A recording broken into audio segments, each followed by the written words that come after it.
Uma coisa que eu estou muito contente nessas garimpagens é encontrar algumas editoras que estão aparecendo por aí fazendo edições de obras que estão em domínio público, e com novas traduções, mas com uma edição gráfica muito bacana, que eu estou gostando muito. E estou achando bastante barato também, são preços que são acessíveis.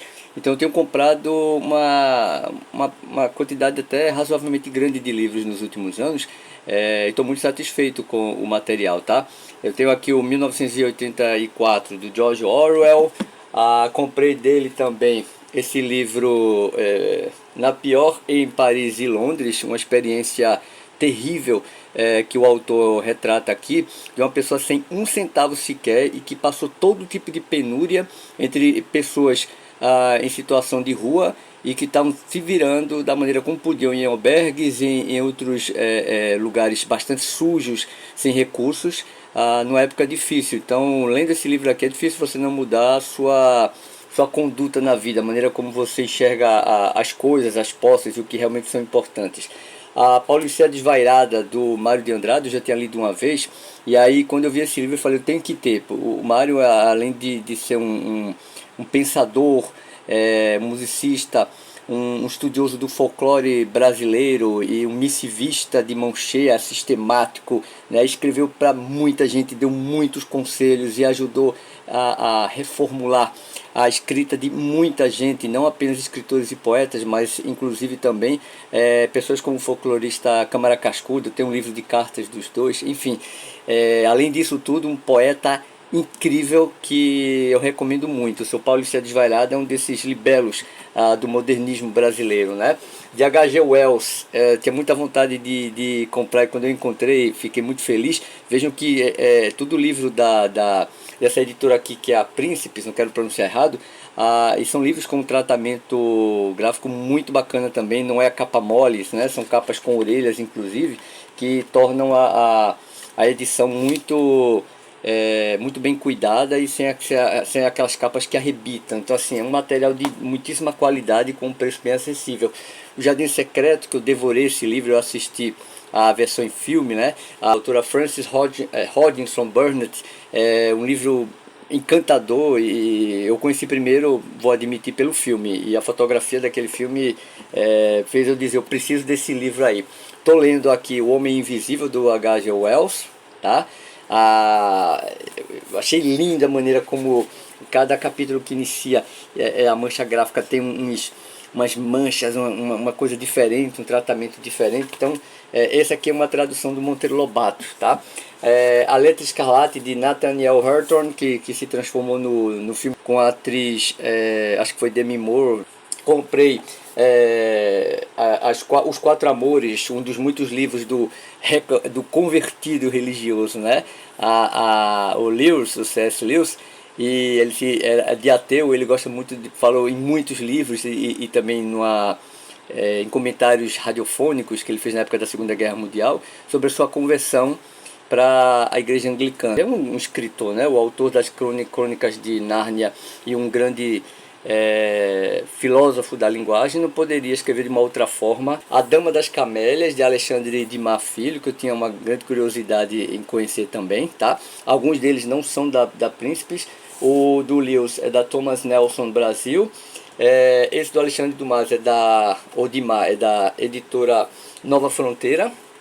Comprei com a felicidade danada da Martin Claret, da Monarquia e Vida Nova, que se vocês quiserem entender muito do que é a poesia influenciada por um grande europeu que chega ao Ocidente de uma forma geral e chega nas Américas também, vocês vão ter que ter acesso, por exemplo, principalmente a poesia lírica, a esse trabalho aqui, Vida Nova, do Dante Alighieri, tá? Viagens na Minha Terra, do Almeida Garré, esse gênio do romantismo português que eu tinha também muita curiosidade. Eu já li o livro, mas emprestado de biblioteca, e eu tinha muita curiosidade em ter esse material. Comprei né, o box, na verdade, do Mágico de Oz, do Frank Baum. Então, eu tinha lido Retorno ao Mágico de Oz, que eu acho que não sei se é do mesmo autor, e tinha visto, como vocês, a maioria de vocês, a versão em filme também, é bem antiga, do Mágico de Oz. Mas aí eu tenho curiosidade em ler e conhecer finalmente o próprio livro. Eu tinha tenho uma versão pequenininha de bolso, mas aí eu quis comprar uma versão mais atualizada, né, do George Orwell, da Revolução dos Bichos, ou A Fazenda dos Animais. Ainda há muita popularidade nesse mesmo título aqui que foi dado, uma mudança do título original do Orwell. E eu confesso que eu simpatizo com esse aqui também. Então eu tenho um desejo de conhecer mais essa versão. A tradução é de Fernanda Abreu, tá? É a tradutora desse livro. Eu vou conhecer essa nova versão aqui com uma nova tradução. Robin Hood de Henry Gilbert, que como vocês, eu conheço as muitas versões em filmes, desenhos animados, enfim, mas dificilmente acho que as pessoas conhecem a versão em livro. Então, uma vez que está aqui disponível, eu não poderia deixar de ter também da Nova Fronteira. O retrato de Dorian Gray, do Oscar Wilde, né? Tive a oportunidade de assistir o filme, mas não de ler o livro. Então não poderia perder a oportunidade de ter essa história aqui de um autor que é um grande pensador inglês também, um grande escritor inglês. E uma coisa que eu não abro mão de jeito nenhum, eu acho que não só o leitor, mas principalmente todo escritor, ele tem que ter também um certo conhecimento enciclopédico e muitas fontes boas disponíveis, porque nunca sabe de onde vão sair as ideias.